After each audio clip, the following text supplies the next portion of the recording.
Good morning प्यारे बच्चों। आज हम लोग डिस्कस करेंगे electrostatic potential due two point charge. ठीक है, थोड़ी सी मुझे जुकाम और खांसी है, ठीक है, वॉइस के अंदर थोड़ी सी कमी लगे तो थोड़ा सा एडजस्ट कर लेना। ठीक है, चलिए देखिए electrostatic potential due two point charge. मैंने क्या किया है, एक पॉइंट O पर Q पॉइंट चार्ज कंसीडर कर लिया है।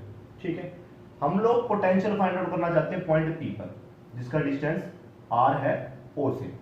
ठीक है, आप कहीं भी निकाल सकते हो। r एक r हमने एक सिर्फ सपोज किया है पॉइंट, आप 13 पे, 18 मीटर पे, सेंटीमीटर पे, मिलीमीटर पे कहीं भी निकालना चाहते हैं, वहां आप लोग फाइंड आउट कर सकते हो। ठीक है, देखिए तो जो कल हम लोगों ने डेफिनेशन पढ़ी थी उसमें क्या था, इलेक्ट्रोस्टैटिक पोटेंशियल अगर हम लोग फाइंड आउट करते हैं तो हम यूनिट पॉजिटिव चार्ज को इन्फिनिटी से लेके आते हैं। हम लोग कहां से लेके आते हैं, इन्फिनिटी से, मतलब नॉट डिफाइंड पॉइंट से लेके आते हैं, जिसके बारे में हम लोग को नहीं पता है, उस पॉइंट से हम लोग उठाकर लेकर आते हैं। ठीक है, हमें पी पॉइंट पर इलेक्ट्रोस्टैटिक पोटेंशियल फाइंड आउट करना है। ठीक है, उसके लिए हम लोग क्या करते हैं, हम लोग पाथ में कोई पॉइंट ए मान लेते हैं जिसका डिस्टेंस O से x है।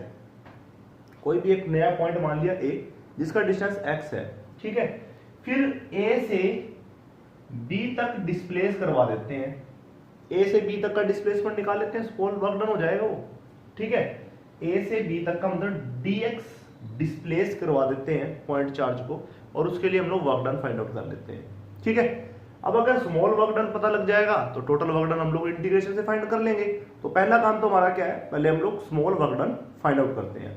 ठीक है, स्मॉल वर्क डन के लिए देखिए बेटा, पहले जो थ्योरी का काम है वो लिख लीजिए आप लोग। ठीक है, वीडियो को पॉज करके, let us consider a point source charge Q be placed at point O।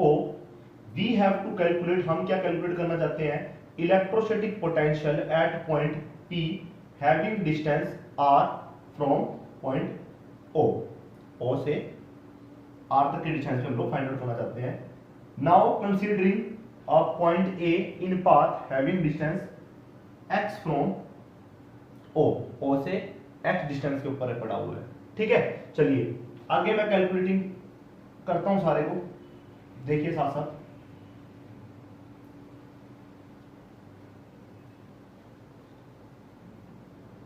देखो बेटा, देन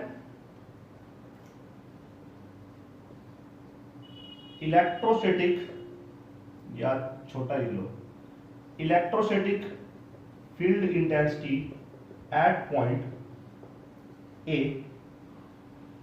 इज, A पॉइंट पर इलेक्ट्रोस्टैटिक फील्ड इंटेंसिटी कितनी आएगी, मैं E से नोट कर रहा हूं, कितनी आएगी, 1/4πε0 सोर्स चार्ज बाय में x², क्योंकि यहां से डिस्टेंस x है। ठीक है बेटा, इतनी बात होगी। अब देखिए, then small work done in bringing the unit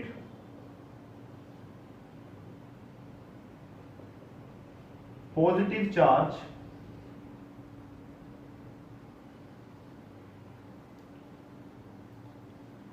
through small displacement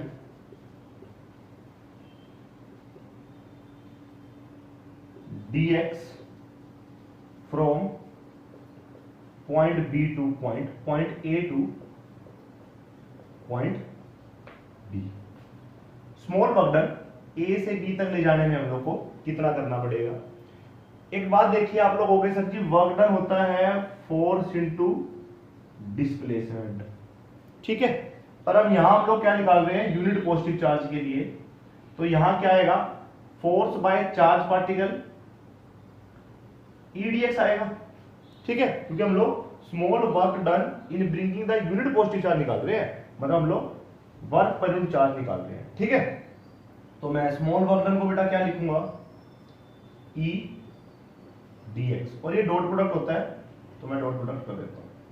ठीक है, हमने बेटा E किसके लिए, चार्ज पार्टिकल की। एक्सटर्नल की बात नहीं कर रहे हैं, कल मैंने दोनों चीजें बताई थी आपको, एक्सटर्नल भी और जो कुछ चार्ज पार्टिकल फोर्स या फील्ड जनरेट कर रहा होता उसके बारे में भी। हम बात कर रहे हैं क्यू के कारण इलेक्ट्रोस्टैटिक फील्ड इंटेंसिटी की।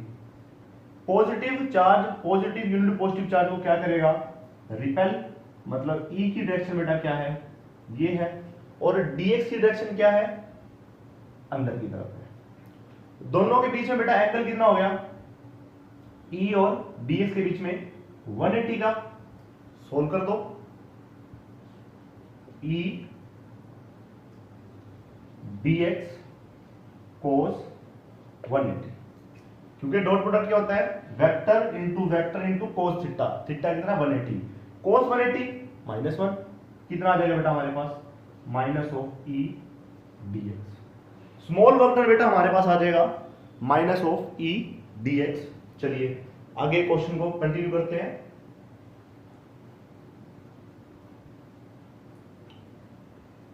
ठीक है, हमें तो टोटल वर्क डन चाहिए, कहां से कहां तक, हमें चार्ज को इन्फिनिटी से उठाकर पॉइंट पी पर लेके आना है।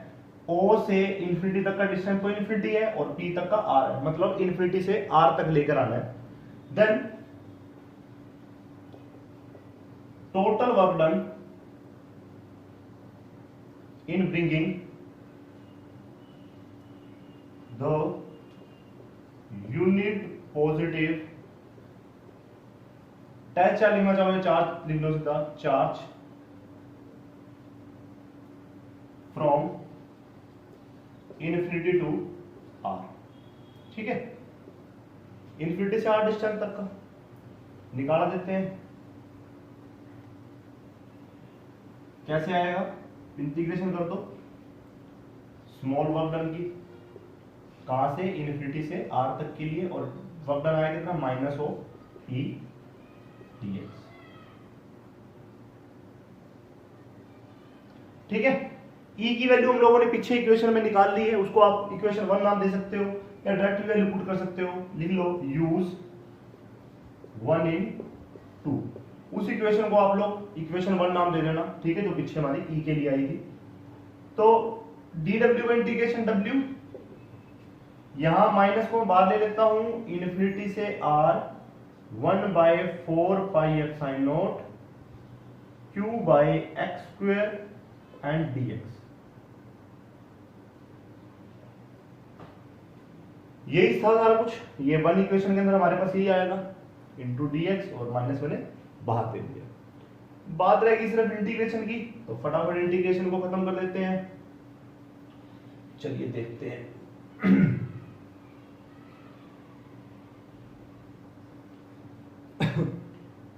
देखिए w is equal to minus, q भी बाहर ले लो, कॉन्स्टेंट ही है, q by 4 pi epsilon naught, अंदर से बचेगा infinity to r 1/x square dx। ठीक है, 1/x स्क्वायर dx का मैथ वाले बच्चों को तो पता होगा इंटीग्रेशन क्या आएगा, ठीक है, पर फिर भी मैं क्योंकि मेडिकल के बच्चे भी हैं हमारे साथ, तो मैं कैलकुलेशन कर देता हूं फटाफट। Minus q by 4 pi epsilon naught infinity to r, मैं x स्क्वायर को लिख सकता हूं x की -2 dx।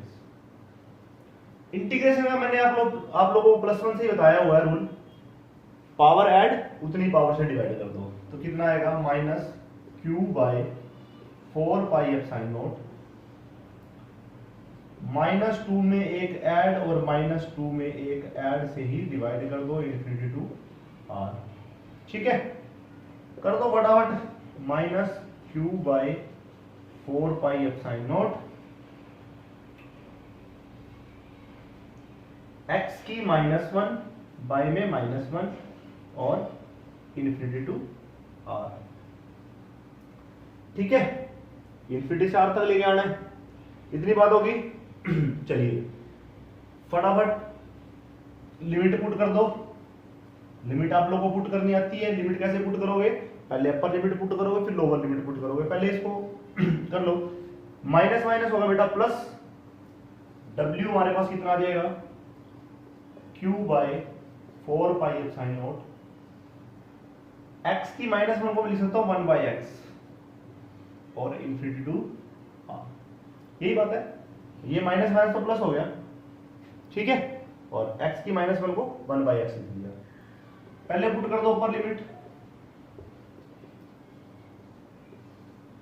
1/r माइनस में 1/∞।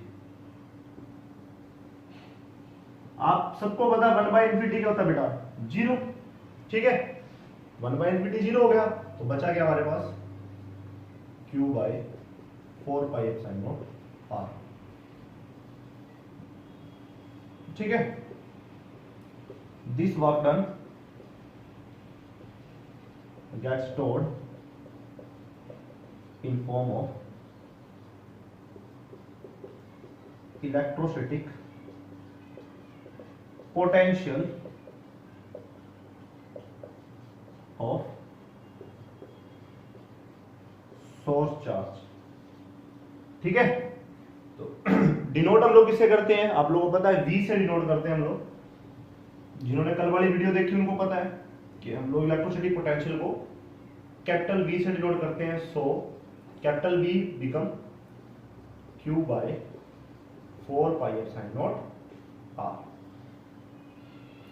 This is the required result, ठीक है बेटा। अच्छा देखिए बेटा, कुछ इंपॉर्टेंट बातें डिस्कस कर लेते हैं जो कि आप लोगों के कंपटीशन एग्जाम में पूछ ली जाती है।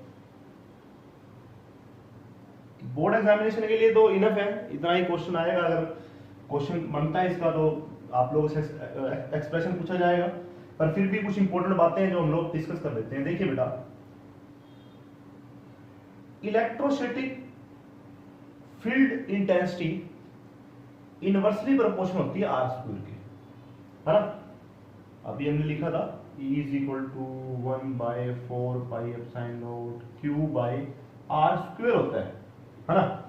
और जो पोटेंशियल आया है वो इनवर्सली प्रोपोर्शनल है r के, ठीक है। जो पोटेंशियल आया वो आया इनवर्सली प्रोपोर्शनल r के।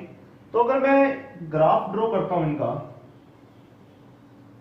r के विद रिस्पेक्ट टू,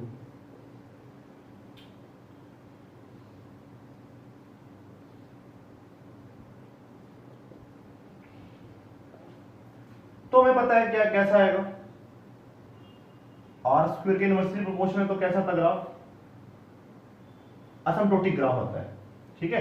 एक्सिस के साथ क्या होता है, असिम्प्टोटिक होता है ग्राफ, ऐसा ग्राफ होता है, ठीक है। और देखिए v के लिए फिर ग्राफ कैसा आएगा, अगर मैं यहां v भी लूं तो v के लिए ग्राफ कैसा आएगा। v के लिए बेटा ग्राफ आएगा हमारे पास कुछ ऐसा। अगर ये ग्राफ E के लिए डॉटेड लाइन वाला,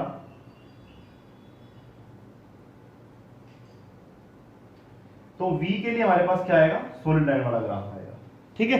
इनवर्सली प्रोपोर्शनल ग्राफ तो ये होता है, पर V और E के लिए ग्राफ कैसा बनेगा, ऐसा बनेगा, ठीक है। V वाला ग्राफ हमेशा E वाले ग्राफ से पीछे रहता है, ठीक है। चलिए एक और बात देख लीजिए आप लोग, जो इंपॉर्टेंट बात है। कूलम्ब्स लॉ भी इनवर्स स्क्वायर लॉ को फॉलो करता है, तो फोर्स हमारे पास इनवर्सली प्रोपोर्शनल आती है r स्क्वायर के। E तो मैंने बता ही दिया आप लोग को, इनवर्सली प्रोपोर्शनल आता है r स्क्वायर के। V आपको पता लग गया है, इनवर्सली प्रोपोर्शनल आता है सिर्फ r के। एक और इंपॉर्टेंट बात है, जब हम लोगों ने डाइपोल की इलेक्ट्रोस्टैटिक फील्ड निकाली थी, वहां हमारे पास जो E आ रहा था, एक्सियल या इक्वेटोरियल किसी का भी, वो इनवर्सली प्रोपोर्शनल था। E एक्सियल निकाले या चाहे इक्वेटोरियल निकाले, तो वो इनवर्सली प्रोपोर्शनल था r क्यूब के, नॉट r स्क्वायर के। ये कुछ बातें जो आप लोग को ध्यान रखनी है, ठीक है। ये बातें कई बार एग्जाम में पूछ ली जाती है, तो इन बातों का थोड़ा ध्यान रखना, ग्राफिकल पोर्शन का ध्यान रखना, और कुछ प्रॉब्लम आए तो मुझसे डिस्कस कर लेना। Thank you very much.